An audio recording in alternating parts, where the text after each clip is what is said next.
दशमाधिकरणम आरचयति, 10वें अधिकरण का रचना करते हैं। पद कर्म न्यायाधिकरणम, पद कर्म न्यायाधिकरणम। ज्योतिष्टोम याग में सोमग्रहण के प्रकरण में विशेष है। जो गौ को लाया जा रहा है, गौ से खरीदना पड़ता है ना, उसमें एक आयन्य गवा सोमम गृणाति, अरुणया पिंगाक्षया एक आयन्या गवा सोमम गृणाति। जब लाया जाता है उसको, वो जब अंदर मंडप के अंदर प्रवेश हुआ, वहाँ से कदम गिना जाता है, 1 2 3 4 5 6। वहाँ कुछ कर्मकांड बना है। 7वां, अब उस 7वें कदम पे जो कार्य करना है, उसे मिट्टी थोड़ा लेगा, ऐसा है वहाँ। अहविरदान मंड की जो बना हुआ है बैलगाड़ी, उसके जो अक्षोता है धुरी, उसमें वो डालना है। अधूरी करेगा सब काम। लेकिन इसका प्रयोजक कौन है? क्रयण है, सोमगा, या कौन है? ये विचार करने के लिए आरंभ करते हैं। सोमक्रयण्यानयने पदकर्म प्रयोजकम नवाद्यो अक्षांजनस्यापि क्रयवत् सन्निकर्षतः तृतीयया क्रियार्था गौ तद्धूरानयनस्य च तादर्थ्या तत्प्रयुक्तो तन्न प्रयोजकता पदे। सोमक्रयणी स्त्रीलिंग प्रयोग किया, इसलिए गाय के लिए सोम को क्रयण जिसे किया जाए, उस गाय का आनयन में पदकर्म प्रयोजकम, पदकर्म उसका प्रयोजक है क्या? सोमक्रयणी आनयने पदकर्म प्रयोजकम न वा, अथवा नहीं है प्रयोजक, आद्य पूर्व प्रयोजक मानना चाहिए। अक्षांजनस्यापि क्रयवत् सन्निकर्षता, अक्ष में अंजन, अक्षांजन में वो डालेगा, थोड़ा मिट्टी है ना, वो भी क्या है? क्रय के सन्निकर्ष में पठित है, क्रय के समान सन्निकर्ष में पठित है। सिद्धांत नहीं। तृतीया क्रयार्था गौ, तृतीया व्यक्ति एक हायन्या गवा सोमम गृणाति, तृतीया से ज्ञापन होता है, पद कर्म से उसका कोई लेना देना नहीं है। गौ का साक्षात पद कर्म से कोई संबंध नहीं है। साक्षात संबंध गौ का किसमें है? क्रयण में है। तृतीया क्रियार्था गौ तो दूर आनयन से च, उसको दूर से लाया जा रहा है। यहाँ 6-7 ये कहाँ से गिन रहे हो आप? ये तो अलग है। पदक्रम के आधार पर जो कर्मकांड है, इससे उसे कोई संबंध नहीं है। तादर्थ्या तत्प्रयुक्त, इसे क्रयणार्थ ही वह गौ से प्रयुक्त हुआ है। तन्न प्रयोजकता पदे, इसे पदकर्म में उसका कोई प्रयोजकता नहीं है। ज्योतिष्टों में सोमक्रय आमनाए थे, ज्योतिष्टों में अंतर्गत एक सोमक्रयण प्रकरण है, उसमें पठित है एक हायन्या गृणाति इति, 1 साल वाली गाय से खरीदा जाएगा सोम। सेयम एक हायनी गौर यदा सोमम क्रेतुम आनीयते, वह 1 साल वाली गौ को जब सोम का क्रयण करने लाया जाता है, तदा अध्वर्य हो तस्या पृष्ठतो अनुगच्छति, तब अध्वर्यो उसका पीछे पीछे चलता है। तदपि आमनातम, वह भी पठित है, ऐसे नहीं चलता है, विधि के वजह से चलता है वो। षट्पदानी अनुनिष्क्रामति, उसका विधि है 6 कदम उसके पीछे पीछे चलेगा। तथा सप्तमे पदे हिरण्यम निधाय हुत्वा तत्पदगतम ब्रजो गृह्णीयात्, 7वें कदम पे उसे क्या करना पड़ेगा? एक सोने का टुकड़ा रखना, हिरण्यम निधाय। फिर कुछ हवन करेगा, वहाँ हवन करके हुत्वा तत्पदगतम ब्रजो, वहाँ जो गौ की चरण पड़ा था उसके रज को, मिट्टी को थोड़ा उठाएगा, गृह्णीयात्, ये विधि है। तदपि श्रूयते सप्तमं पदम मध्वर्युर अंजलिना गृह्णाति, तदेतद्रजः संगृह्य हविर्धानयो शकटयोर अक्षे तेन रजसा युक्तम अंजनम प्रक्षिपेत् इति। वहाँ पर कहा ये भय 7वें कदम पर अध्वर्यो अपने अंजलियों से गृहणाति, वह यह जो रज जिसको संग्रह किया, संग्रह हविर्धान मंडप में, जो हविर्धान नामक 2 बैलगाड़ी थे उत्तर एक दक्षिण दिशा में, उस बैलगाड़ियों का अक्ष में तेना जैसा युक्तम अंजनम प्रक्षिपेत, उस रज से युक्त अंजन को उस अक्ष में डालना चाहिए। उस शिष्य श्रुत है तदभिश्रुतम यज्ञम वा एतत्, ये जो काम कर रहे वो भी एक यज्ञ ही है, यानी कि आहुति देने का और त्याग करने का मतलब यज्ञ नहीं, ये भी है, श्रुति स्वयं कर रही है। यज्ञम वा एतत् संभरंती ये सोम क्रेण्यई पदमिति, यह भी एक यज्ञ ही है, संभरण यज्ञ माना जाए उसको, जो सोम क्रेणी के कदमों को लेकर के कार्य किया वह यज्ञ है। यदि प्रस्तुत्य, ऐसा प्रस्तुति करने के बाद का यर्हि हविर्दाने प्राची प्रवर्तयेयुस् तर्हि तेन अक्षम उपांज्यादिति, जिस समय हविर्दान के पूर्व दिशा की ओर प्रवृत्त होते हैं तभी क्या करेगा वह, उस अक्ष में उपांज्याद, वह जो मिट्टी का डाला हुआ जो अंजन था उसको उस अक्ष में डाल देगा।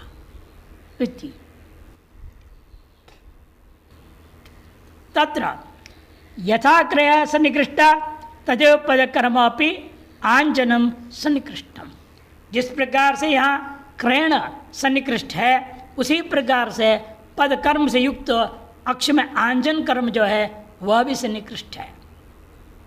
तब यदि पूर्व पक्षी का जवाब में एक देशी कहेगा अथोच्चेत, एक देशी दधि आनयनम आमिक्षया यथा संयुक्तम, दही का लाना आमिक्षा से साक्षात संबंध है, वैसे या नहीं है। न तथा अक्ष अंजनम सोमक्रेणी आनयनेन संयुक्तम, अक्ष में अंजन डालना और जो तेल डालना होता है काला तेल होता है, वो डालते हैं, बैलगाड़ी होता है ना उसमें चक्के में, उसमें डाला जाता है और उसको सनेगा थोड़ा सा मिट्टी उठाएगा और उस तेल में डालेगा, उस तेल को उसमें डालना ही बोल रहा है। इसका गाय के आने का साक्षात संबंध नहीं है। गाय को लाया किसके लिए गया है? क्रयण के लिए।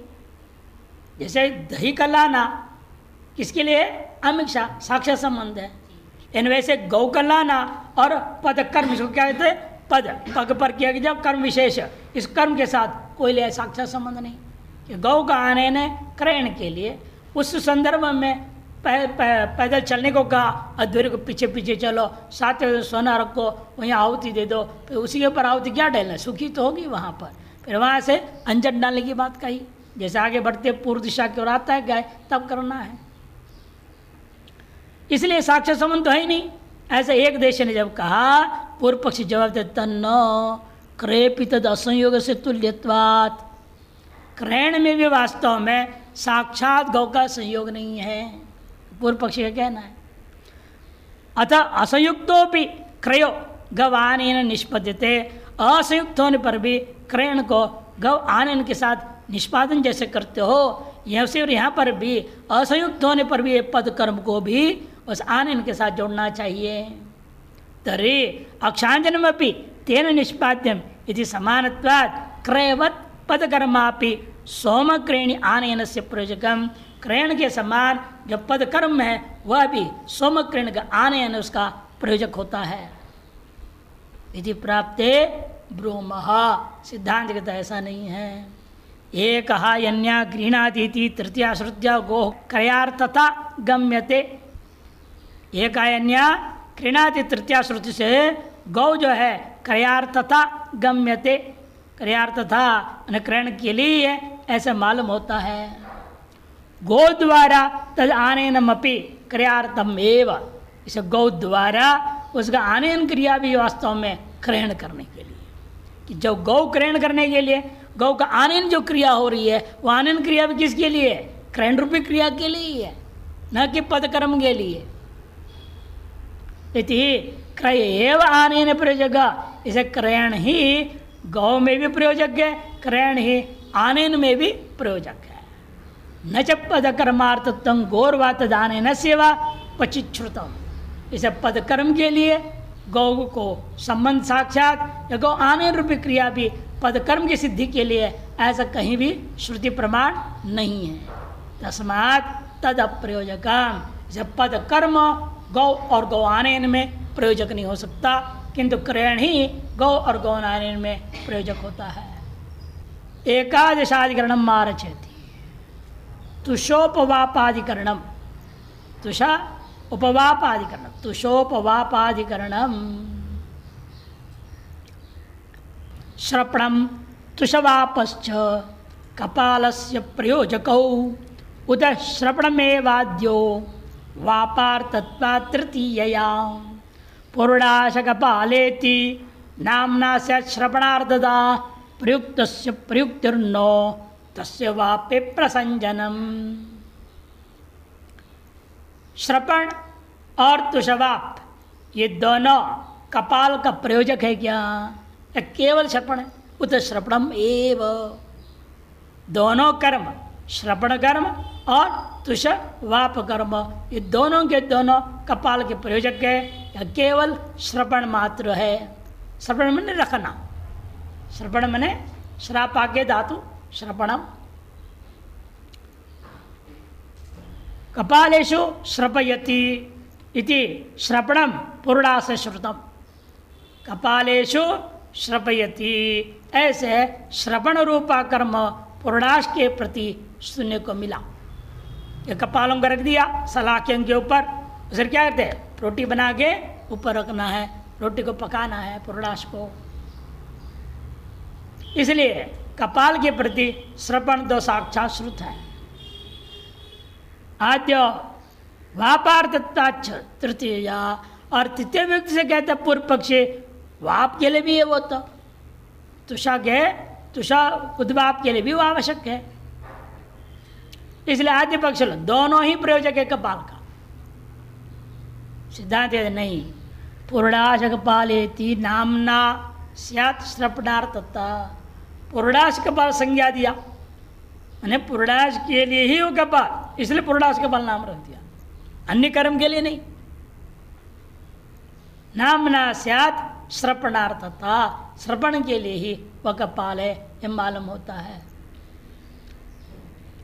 और एक कार्य के लिए प्रयुक्त हो गया, उसका दूसरे कार्य फिर प्रयुक्त करो, यह नहीं हो सकता। प्रयुक्तस्य वापे पुनः प्रयुक्तिर नो प्रसंजनम, एक बार प्रयुक्त का दूसरे कार्य के लिए पुनः प्रयुक्त करने का प्रसक्ति ही नहीं हो सकता है, अप्रसक्त है। कपालेषु श्रपयति श्रपणम पुरुडाश से श्रुतम, कपालेषु श्रपयति, ऐसे श्रवण जो है पुरुडाश के प्रति श्रुत को मिलता है।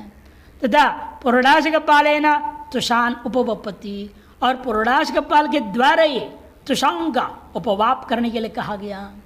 इति कपाले तुष धारणम श्रुतम, इसे उसी कपाल में, पुरुडाश कपाल में तुषा को धारण करने के लिए कहा गया।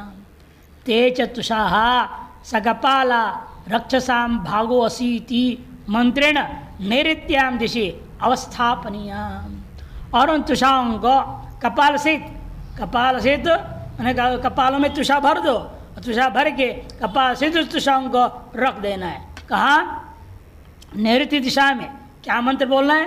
रक्षसाम भागो असी, राक्षसों का भाग है ये, देवताओं का भाग धान्य है, जो धान निकला चावल, धान में से छिलका नाम तुषा, और जो चावल निकला उसे बनाएंगे पुरुडाश, कूट के पीस के सब करके दूध आदि डाल के बना देंगे।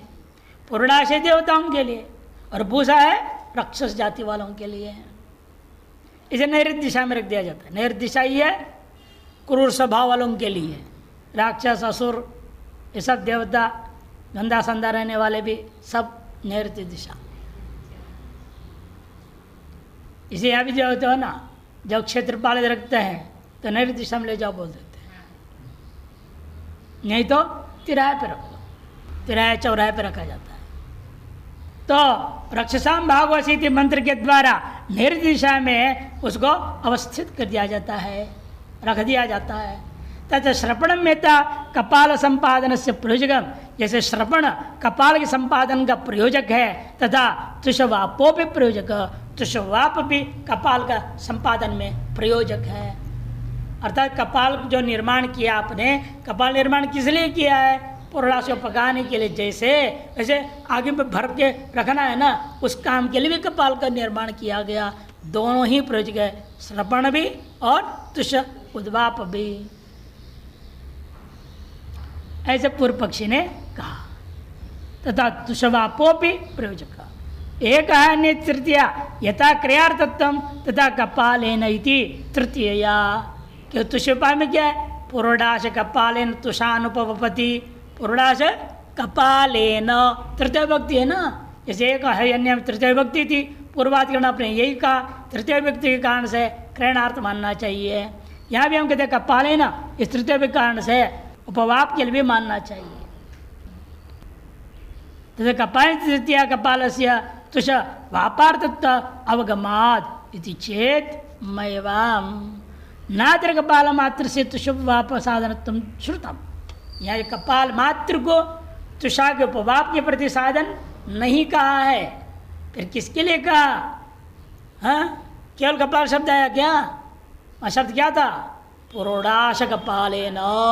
पुरोडाश विशेषण भी तो जुड़ा हुआ है। यदि केवल कपाल का ये होते तो हम क्या करते? मान लो 8 कपाल, 8 कपाल पर आपको पुरोडाश पकाना है, हम 12 कपाल बना लेते। 8 कपाल जो है पुरोडाश पकाने के लिए और 4 कपाल भूसा को रखते उधर रखने के लिए। यदि केवल कपाल शब्द होता, फिर कपाल जब निर्माण करूंगा, मिट्टी से बनाएगा ना कपाल, कुम्हार के द्वारा बनवाएंगे, जब कोई यजमान उसको उसका हाथ मिलके करेगा, बनाएगा। जब बनाते हो तो ज़्यादा बना लेते। यदि केवल यहाँ कपाल न होता, तब उपवाप के लिए भी कपाल, श्रवण के लिए भी कपाल, से दोनों ही कपाल का प्रयोजक हो जाते। इन्हें ऐसा नहीं है। पुरोडाश कपाल ये ना विशेषण के साथ कहा गया। जो कपाल पुरोडाश के लिए प्रयोग हुआ, उन्हीं कपाल में बाद में तुषा को रखना है आपने, अलग कपाल नहीं है। वही समझा रहे, नात्र कपाल मात्र से तुषोपवापम साधन श्रुतम किंतरी यत् कपालम पुरोडाश श्रपणाय उपात्तम आसादितंच तस्य कपालस्य साधनत्व। इसीलिए जो कपाल पुरोडाश का श्रवण करने के लिए वो ग्रहण किया गया था और आसादित किया गया था, वही कपाल को यहाँ उपवाप का साधन कहा गया है। ये तच्च पुरोडाश कपाल नीति विशेष नामना तद विधानात् अवगम्यते। पुरोडाश विशेषण विशिष्ट कपाल रूपी विशेष नाम से जो कथन किया है, विधान किया, इससे मालूम होता है। तथा सति प्रथमम श्रपणेन कपालम प्रयुज्यते। इससे सर्वप्रथम क्या हुआ? श्रवण रूपी कार्य के लिए कपाल का उपयोग हुआ। अच्छा, श्रवण रूपी कर्म के लिए हमने कपाल निर्माण किया, इसे श्रवण ही कपाल का प्रयोजक हो गया। न च प्रयुक्तस्य पुनः तुषवापेन प्रयुक्ति संभवती। प्रयुक्त का पुनः तुषवाप के द्वारा प्रयुक्ति मानी नहीं जा सकती। तस्मात् श्रवणेनैव प्रयुक्तम कपालम तुषोपवापे प्रसंगात सिद्ध्यति। से श्रवण के द्वारा प्रयुक्त कर निर्माण किया गया कपाल है, वही कपाल तुष के उपवाप के लिए होगा। इसे तुष उपवाप प्रयोजक कपाल का नहीं हो सकता। प्रसंगात सिद्ध्यति ईदृशमेव अंगत्वम तृतीया श्रद्धा बोध्यते। इसलिए इस प्रकार का अंगत्व, पारंपरिक अंगत्व जो है आपको तृतीय श्रुति से मानना पड़ेगा। द्वादशाधिकरण आरचेत, 12वां अधिकरण आरंभ करते हैं। लोहित शक्र निरसनाधिकरणम, लोहित शक्रद निरसनाधिकरणम। आप बकरा बकरी कोई पशु जब काटने लगते हो, वो खून तो निकलेगा ना उसका, और कई बार टट्टी पिसा भी कर देते हो। पूर्व पशु कहेगा भाई ये सब तो पशु का साथ आया हुआ है, पशु ने शक्कर डाल दिया, उसको भी हवन आदि प्रयोग करना चाहिए। शक्कर से हवन करेंगे? पूर्व पक्षी कहता करो, खून से भी हवन करो। कहते नहीं हो सकता, सिद्धांत के दिन नहीं। क्यों? बाद में एड़ा भक्षण करना है। क्या भक्षण करने योग्य है वो खून और शक्कर? जो 10 टुकड़ा मांस है उसे खून में डाल दूंगा, शौच भी डाल दूंगा, फिर क्या होगा? अंदर जब बचा हुआ खाना पड़ता है ना, एड़ा भक्षण में वो भक्षण के योग्य है ही नहीं, खून और सकृत, अतएव जो है उनको नहीं लिया जाएगा, ये सिद्धांत देगा।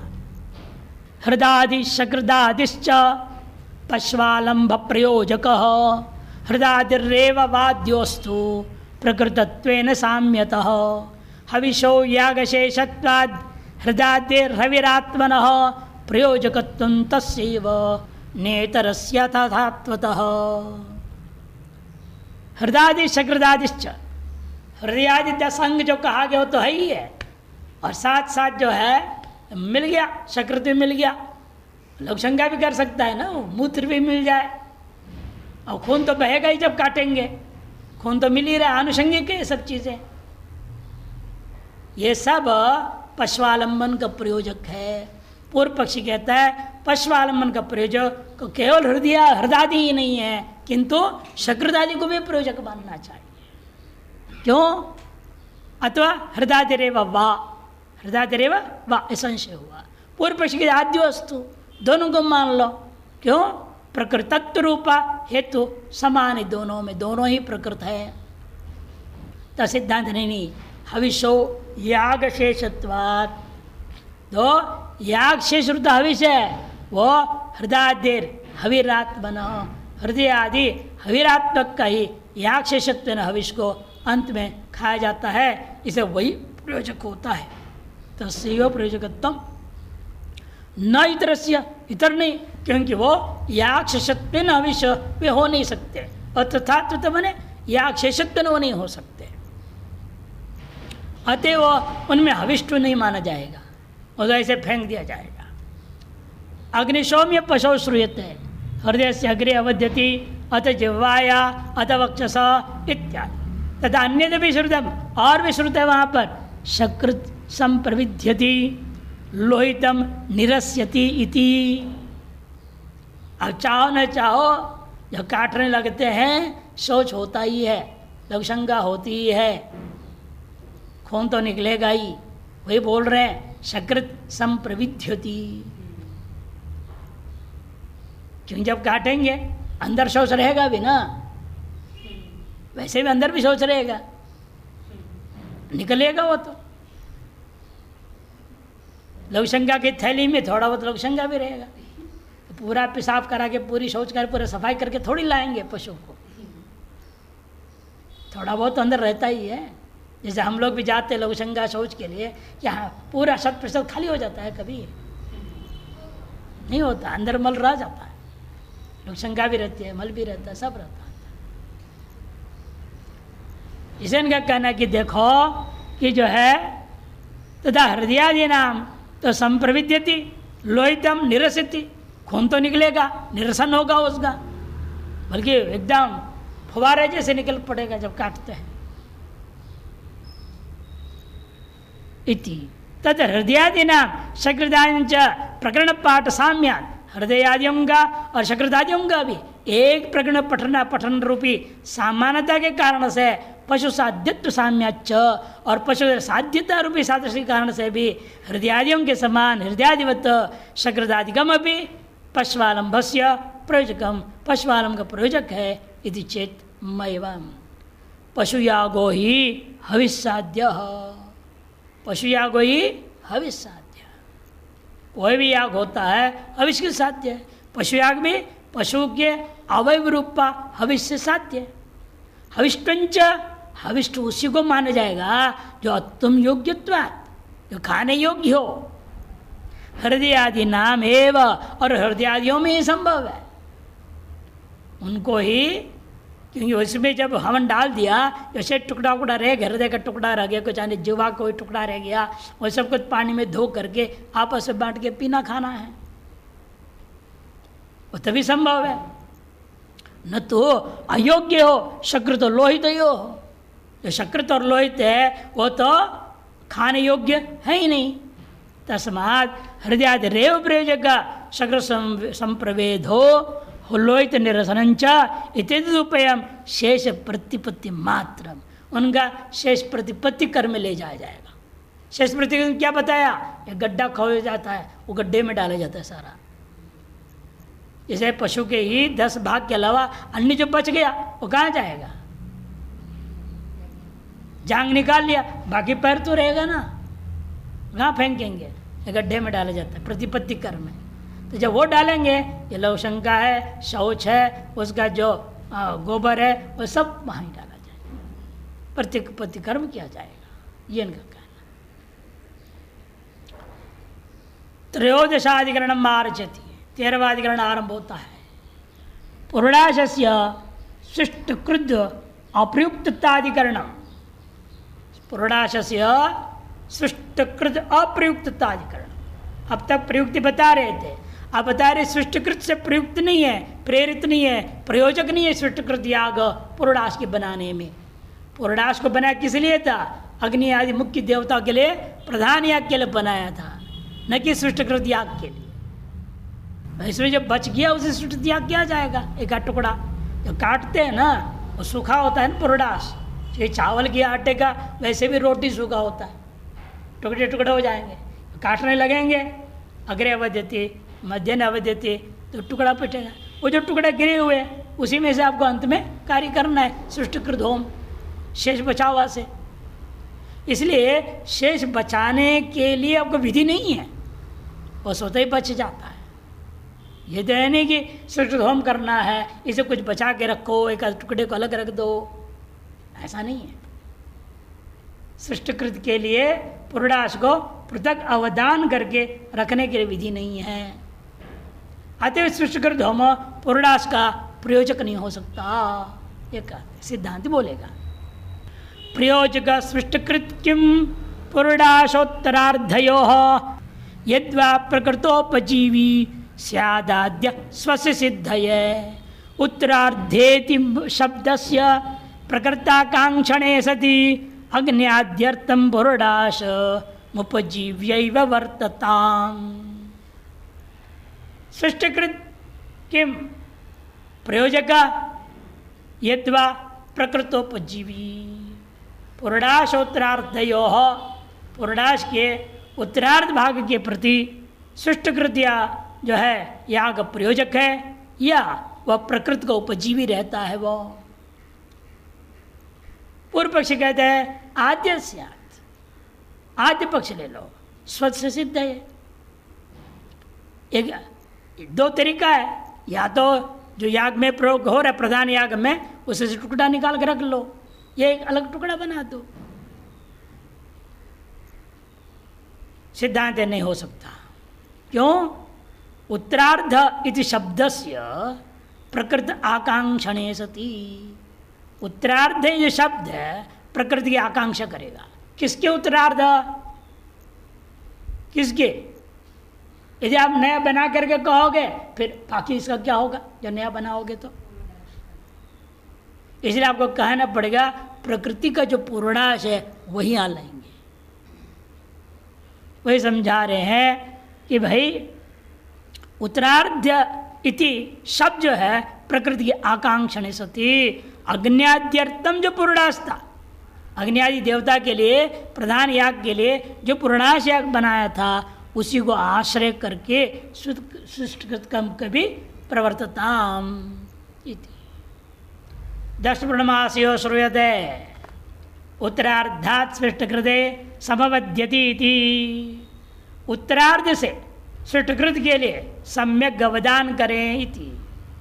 स्वयं सृष्टिकृत यागः कस्यचित् नूतन से पूर्णाशस्य तद उत्तरार्ध से प्रयोजक इति। वह जो सृष्टिकृत याग क्या करना पड़ेगा? इसको इस याग से प्रेरित होकर के आपको कोई न कोई एक नया पूर्णाश, नूतन से पूर्णाशस्य, उसके उत्तरार्ध से जब प्रयोजक, नूतन पूर्णाश का भी प्रयोजक है और उसके उत्तरार्ध बनाने का भी प्रयोजक है। शेषार्ध क्या होगा उसका वर्णन नहीं है, पूर्व पक्ष नहीं जवाब देता है। तो उभया भावे स्वसिद्ध्य भावात, स्वसिद्ध्य भावात, यदि नया पूर्णाश नहीं होता और नया पूर्णाश का उत्तरार्ध नहीं रहेगा तो सृष्टिकृत होम के स्वरूप ही सिद्ध नहीं हो पाएगा। यदि चेत मैवम, ऐसा मत कहो। उत्तर शब्द अर्ध शब्दश्च सर्वनामत्वात्, उत्तरार्ध में उत्तर शब्द भी सर्वनाम संज्ञावाच्य है अर्थ शब्द भी सर्वनाम संज्ञा का वाचक है। और ये सर्वनाम संज्ञा वाचक ये सब क्या होते हैं? पूर्व परामर्शका। ये सब पूर्व में कुछ हो गया है उसके परामर्श करा देते हैं, नया बनाने की बात नहीं है। यहाँ स्वयं समझा रहे ये दोनों ही सर्वनाम वाचक होने से भागवाचित्वाच्च, और आधा का मतलब क्या? किसी न किसी के भाग है, भाग वाला, भागी, उसका कौन है इसका भागी? किसका ये भाग है? ये प्रश्न तो बनेगा ना, आकांक्षा होगी। भागवाचित्वाच्च प्रकृतम कंचित भागिनम आकांक्षते, कोई न कोई प्रकृत भाग वाला, अवयवों वाला की आकांक्षा करेगा। कौन है वो प्रकृत? अग्न्यादि देवतार्थ पुरुषाश प्रकृतो भागवांश्च। अग्न्यादि देवता के लिए जो बना गया पुरुषाश है वही प्रकृत है, और वो अवयव भी है, भाग वाला भी है। तस्मात् तमेव उपजीव्य, उसी को आश्रय करके सृष्ट कृत्याग प्रवर्तते, सृष्ट त्याग प्रवृत्त होता है, न तो अन्य से प्रयोजक, इसलिए वह किसी का प्रयोजक हो ही नहीं सकता, वह स्वयं दूसरे से प्रयुक्त हो रहा है। चतुर्दशाधिकरण मारचेति, 14वां अधिकरण आरंभ होता है। प्रयाज शेष अभिघारणाधिकरणम, प्रयाज शेष अभिघारणाधिकरणम, प्रयाज शेष के द्वारा दूसरे पर थोड़ा घी सींचना है। पृष्ठ संख्या 11, टिप्पण संख्या 61 और संग्रह में पृष्ठ संख्या 96 ग्रंथ का अथवा 133 दो बार आया है। वहाँ पर संदंशे द्रष्टव्य चतुर्जोभां गृह्णाति प्रयाजेभ्यस्तत्, अष्टौ उपभृति गृह्णाति प्रयाज अनुजाज्येभ्यस्तत्, चतुर्ध्रुवायां गृह्णाति सर्वस्मैवाएतद् यज्ञाय गृह्यते यद्ध्रुवायाम् आज्यं प्रयाजानिष्ट्वा हविंषि अभिघारयति। वही अभिकरण की बात यहाँ करने जा रहे हैं। वो सारी विधियाँ लाएंगे दोबारा, जो टिप्पण संग्रह में वो सब यहाँ विधियाँ दिखाएंगे। देखिए, अभिघार्यं प्रयाजानां शेषेण हविरत्र किं शेष धारण तत्पात्रे शेष धारण तत्पात्रे कार्ये नो वा अभिघारणं नान्यतात्तेन ते कार्ये न कार्ये प्रतिपत्तितः प्राजापत्यवपायाश्च न कोप्यर्थो अभिघारणात्। वहाँ पर प्रसंग जो है प्रजापति देवता पशु है, प्रधान याग के पशु हैं, आग्नेय आदि पशु, और उसके बाद आया जब पशु दो प्रकार के माने जाते हैं पशु यागों में, जो ज्योतिष्टम के अंतर्गत होते हैं, क्रतु पशु और प्राजापत्य पशु। क्रतु पशु, प्राजापत्य पशु। क्रतु पशु में जो है, जो प्रयाज याग करने के बाद जो बचा हुआ घी होता है जो पात्र में, वो घी को उस पशु के जो आपने 10 हिस्सा निकाला है हवन के लिए, उस पर छिड़का जाता है। उसका नाम अभिघारण। सींच दो, डाल दो, उस पर छोड़ दो घी को। घी को पशु के मांस आदि पर छोड़ने का नाम अभिघारण। कौन सा घी छोड़ना? अलग अलग पात्र में घी है, तो प्रयाज पात्र का शेष को छोड़ना है। अभिघार्यं प्रयाजानां शेषेण हविः, जो पशुयाग के पशु के हविष है अंगो, उस पर प्रयाज के शेष के द्वारा अभिघारण करना चाहिए। असंशय होता है अत्र किम शेषधारण तत्पात्रे कार्ये नो वा। पूर्व पक्षी कहता है, यहाँ जो शंका है पहले समझ लो। शेष धारण एक अलग पात्र बनाना पड़ेगा, कि पशु तो बाद में होना है, यहाँ प्रयाज हो गया। शेष धारण करने के लिए अलग एक पात्र बनाना पड़ेगा। शेष धारण तत्पात्रे कार्य, दोनों काम करने पड़ेंगे। उसके लिए पात्र बनाना पड़ेगा अलग, और उसमें धारण करना पड़ेगा। नोवा अथवा नहीं, सिद्धांत कहेगा नहीं। और पक्षी अपना बोल रहा है अभिगारणम नान्यथा तेन त्यक कार्य, कि अभिगारण जो कर्म है अलग पात्र में धारण के बिना हो नहीं सकता, क्यों काल भेद है। सकल पशुओं को एक समय में थोड़ी किया जाएगा। प्रातः सवन में अलग हो रहा है, माध्यम सवन में अलग पशु हो रहा है। माध्यम सवन पशु का अवश्य तो पहले तैयार ही नहीं है, उस पर अभिगारण कैसे करूंगा। पूर्व पशु का कहना है इसलिए अलग पात्र में, और प्रयाजाग तो एक ही बार होगा, सवेरे होगा, और उसे शेष निकाल के रख लो, ताकि दोपहर में और शाम को जो भी याग होंगे उनके भी पशु के हविष पर हम अभिगारण कर सकेंगे। ये पूर्व पशु का कहना है। तो सिद्धांत कहता है न कार्य नहीं है, माने पात्र अलग बनाओ, उसे भी धारण करो, नहीं करना ये काम। क्यों? क्योंकि प्रजापति के जो प्रयाशेष घी है वो उसका प्रतिपत्ति कर्म है। प्रतिपत्तितः प्राजापत्योपायाश्च न कोप्यर्थो अभिधारणात्। जब प्राजापत्य पशुओं का अभिधारण करने का कोई प्रयोजन भी नहीं दिखता है, कि स्वयं हो गया है, गीले हैं, स्वयं वपादी रहता है ना। वपा क्या होता है? प्रजापति का वपा होता है। जब प्रजापति स्वपेट से वपाम उपदकित अर्थवाद है। वपा क्या होता है? घी जैसा तरल होता है, मांस, पतला मांस होता है। और उसको और तरल क्या करना है? घी से। सूखे में घी डालो तो समझ में आता है, गीले में क्या घी डालना। इसे कोई प्रयोजन भी नहीं दिख रहा है। न कोप्यर्थ अभिधारणात्, अभिधारण से कोई प्रयोजन भी हमें नहीं दिखता। इसलिए प्रजापति पशु के हविष्य पे हमें अभिगारण करने की जरूरत है ही नहीं। अतएव अलग पात्र बना के उसे बचाए रखने की भी जरूरत नहीं है। प्रकृतौ श्रुताम प्रयाज शेषेण हविष्य विघार्यति। प्रयास के द्वारा हविष पर अभिधारण करें। तदेतद विकृतौ अतिदिष्टम, जो प्रकृति याग में कहा गया उसे विकृति याग में भी हम अतिदेश में ले जाएंगे। तो विकृति कौन है? वाजपेयगता पशव।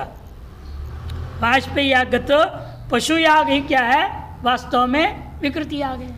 तेज द्विविधा, वो दो प्रकार के, क्रतु पशव, प्राजापत्य पशव। और प्रजापति पशु कितने हैं? 17। सप्तदशान प्राजापत्यान का है, 17 है वो। और कर्तु पशु इतने हैं नहीं। आग्नेयम पशुम मालभत इत्यादि ना वीता क्रतु पशव। आग्नेयम पशुम मालभत इत्यादि वीत पशु जो है उसका नाम क्रतु पशु कहा जाता है। इतरे तो सप्तदश प्राजापत्यान पशुन आलभत इति वीता। सप्तदशान प्राजापत्यान पशुन आलभत, इस वाक्य से वीत जो 17 पशु है उनको प्राजापत्य पशु कहा जाता है। एते च उभय विधा पशव प्रातः सवने साइव उपक्रम्यन्ते। ये दोनों प्रकार के पशुओं को प्रातः सवन काल में एक साथ उपक्रम होता है, हवन नहीं होगा, उपक्रम एक साथ किया गया है। तथा सर्वेशा मर्त्य सकृदेव प्रयाजा अनुष्ठियन्ते। और सकल विकृति यागों के दृष्टिकोण से एक ही बार प्रयाज याग शुरू में किया जाता है। तत्र क्रतुपशु नाम प्रातः सवन एवं आलब्धव्यत्वात् तदीय हविषाम प्रयाशेषेण अभिधारणम निर्विघ्नम एवं सिद्ध्यति। और उनमें भी जो क्रतु पशु है वो प्रातः सवन काल में ही हो जाता है। अतएव तदीय हविषों का प्रयास के द्वारा अभिगारण करना निर्विघ्न पूर्वक सिद्ध हो जाता है। लेकिन प्राजापत्य पशुनां तो पर्यग्निकरण पर्यंतमेव, प्रातः सवन काल में क्या करेंगे?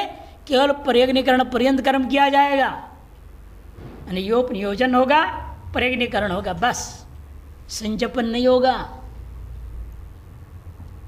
और संजपन के बिना काटे बिना हविष्य नहीं निकलेगा उसका 10 हिस्सा। वो तो बाद में होना है, दोपहर में होना है। तो हविष्य तैयार ही नहीं है प्रजापति का। सुबह जब हम प्रयास याग करके शेष अभिगारण कर रहे हैं उस समय तो प्रधान याग के जो पशु हैं क्रतु पशु, उनके हविष्य तो रहता है, तो उनको उस पर अभिगारण कर देंगे शेष का। और इन बाकी जो प्रजापति पशु है उसे केवल परिग्निकरण संस्कार तक किया, शेष संस्कार तो दोपहर में करना है। तब तक ये जू के पकड़े रहेंगे प्रयास शेष को, थोड़ा इस पर छिड़क दो, बाकी दोपहर तक पकड़े रहो। ऐसे पकड़े कैसे रहेंगे? इसे पूर्व पक्ष है, हाँ आपको पकड़ना न पड़े, हम इसलिए तो कह रहे हैं एक पात्र अलग बना दो और उसमें धारण कर दो, और दोपहर में से आप छिड़क देंगे उस पर। इसलिए नया पात्र बना के उसे धारण करना जरूरी है, पूर्व पक्ष कहता है। प्राजापत्य नाम तो परिगणकरण पर्यंतम एव तदानीम अनुष्ठानम आलम्भस्तु माध्यम दिने सवने, मध्याह्न काल में होता है। तत्काल विशेषस्य ब्रह्म साम्यालभत इति विधानात्, क्योंकि उस काल विशेष का विधान कर दिया, ब्रह्म सामनी आलभत इति। जब ब्रह्म विषयक साम का गायन होता है उस समय वो पशु आलम्बन करनी है, अर्थात दोपहर में ही होगा ब्रह्म साम गायन, प्रातः नहीं होता, अतएव माध्यम समय कार्य है वो सिद्ध होता है। तेषांच प्राजापत्यानाम हविषाम अभिगारणार्थम प्रातःकालीन प्रयाज शेषो धारितव्य। इस उन प्रजापति देवता को जो हविष्य है उनका विगारण करने के लिए प्रातःकालीन जो प्रयास शेष है उसको धारण करना चाहिए। न छात्र जुह्वाम तद्धारणम संभवती, और जुह्वा को और उसमें हविष को बचाए रखे, वह हविष को पकड़े रहना संभव नहीं है। अतएव कर्तुपशु अनुष्ठाने जुह्वा व्यापृतत्वात्, क्योंकि अन्य कर्तुपशु और याग बाकी है ना, अभी तो केवल प्रयास याग किया आपने, प्रयास तो सामान्य है, उसे कर्तुपशु याग करना है, जुह पात्र में ही तो पशु के अंगों को रखा जाएगा, आहुति दिया जाएगा। फिर घी रहेगा तो कैसे होगा काम? वो तो चला जाएगा अग्नि में, बचेगा ही नहीं। इसलिए पूर्व पक्ष कहता है अलग पात्र बनाओ। जुहां धारणम संभवती न चात्र, जू में उसका धारण करना संभव नहीं कि क्रतुपशु याग अनुष्ठान में जू का व्यापार चलते रहता, लगातार चल रहा है काम वहाँ। अतः पात्रांतरण संपाद्य तस्मिन् शेष धारितव्य, जब पात्रांतर का संपादन करो और उसमें शेष का धारण करो। अन्यथा प्राजापत्य विषाम प्रयाशेषण अभिगारण असिद्ध है, नहीं तो प्रजापति के अभिषयों का प्रयाशेष के द्वारा अभिगारण असिद्ध हो जाएगा। तस्मात् शेष धारण तत्पात्रे संपादनीय यदि प्राप्ति ब्रह्मा, जो शेष धारण करने और तदर्थिक पात्र निर्माण ये दोनों संपादन करना ही चाहिए, ऐसे पूर्व पक्ष प्राप्त हुआ। सिद्धांत कहते न ते उभे न कर्तव्य, न पात्र रखना है न धारण करना है। कुतः क्यों? अभिगारणस्य शेष प्रतिपत्ति कर्मत्वात्, अभिगारण यहाँ पर जो विधान है वह प्रयाज जू पात्र में, जो प्रयाज के लिए लिया गया जू पात्र है उसमें रहने वाले शेष का प्रतिपत्ति कर्म है। रूपत्वेन हविष संस्कारत्व भावात्, यह हविष संस्कार करने के लिए नहीं है, शेष का प्रतिपत्ति कर्म है। निर्दृष्टे प्रतिपादने सति अदृष्टार्थ संस्कार युक्त, जब दृष्ट फल प्रतिपादन किया जा रहा है, प्रतिपत्ति कर्म करने कहा जा रहा है, वहाँ पर हविष के संस्कार करने के लिए अभिगान रूपी कर्म करना चाहिए, यह भी ग्रहण करना उचित नहीं है। दृष्टंच जो वह रिक्तीकरणम, दृष्ट फल क्या है? आपने जो वहाँ हविष था उस पर आपने बहा दिया, डाल दिया, उसे क्या हो गया? जो खाली हो गया। खाली होने ही फल है, खाली इसलिए करना जरूरी है कि अगला हविष में रख करके फिर हवन करना है हमने आगे। दृष्टंच जुह्वा रिक्तीकरणम, अन्यथा प्रयासेषु पेतायाम, प्रयासेष में बना रहेगा जुह्वाम आज्य भागार्थतया गृह्यमाणम, जू में आज्य भाग के लिए ग्रहण करता हुआ संकीर्यत, और संकीर्ण वो सब मिल जाएगा। प्रयास के लिए ले आओ घी में, अन्य की अगली आहुति के लिए दूसरा घी जब डालोगे ये घी वो घी दोनों मिल जाएगा, संकीर्ण हो जाएगा, अनिष्ट होगा। ततो रिक्तीकरण रूप प्रतिपत्त्यर्थम एव प्रकृत शेषन अभिगारणम, से रिक्तीकरण रूपा दृष्ट प्रयोजन को देखते हुए प्रतिपत्ति कर्म रूपेण प्रकृति में शेष के द्वारा अभिगारण का विधान किया गया। अस्तुवा तत्र हविष संस्कारोपि, अभिगारण के द्वारा हविष का विधि संस्कार साथ साथ हो गया तो कोई आपत्ति नहीं है हमको, लेकिन संस्कारार्थ विधि नहीं है, प्रतिपत्ति के लिए विधि है यहाँ। तथापि प्राजापत्य जो है वपायाम अभिगारणम व्यर्थम, इतना ही नहीं, प्राजापति देवता के वपा में तो अभिगारण करना व्यर्थ भी है। रुक्षत्व निवारणाय ही अभिगार्यते, सूखापन को दूर करने के लिए घी को सींचा जाएगा। और जब वो स्वयं गीला है वह सिंचना क्या है। न च प्राजापत्य वपायाम रूक्षता अस्ति, प्राजापत्य की वपा में रूखापन है ही नहीं, सूखापन है ही नहीं।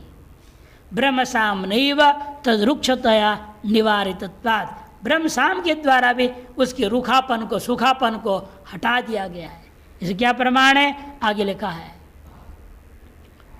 अतएव श्रूयते सम्यावा एतर्हि वपा यर्हि अनभिघृता ब्रह्म वै ब्रह्म साम यद ब्रह्म साम्या आलवते तेन असम्यास्ते नाभिघृता इति। असम्या मने अरूक्षा इत्यर्थ। कहते सम्यावा एतर्हि वपा, वपा जो है रूखापन, असम्या मने अरूक्षा। सम्या मने मानो हल्का जो वपा निकाल दिया, हवा लग गया, सूखने लग जाए। सम्यावा एतर्हि वपा यर्हि अनभिघृष्टता, अनभिघृता जो अभिगारण किए बिना। ब्रह्म वही ब्रह्म साम, ब्रह्म ही ब्रह्म साम है। अच्छा ब्रह्म सामनी आलबते, ब्रह्म साम के संबंध में आलबन हुआ, तेना असम्या, इसे उसी से वो असम्य हो गए, अरूक्षा हो गए। ना अभिघृता, अभिगारण की जरूरत नहीं है, इसे निषेध कर दिया अभिगारण का वहां। अतस्मात् शेष धारण तत्पात्रे न कर्तव्य, शेष धारण शेष धारण तत्पात्रे न कर्तव्य, शेष धारण उसके पात्र दोनों करने की जरूरत नहीं है, ये सिद्ध हो गया। जो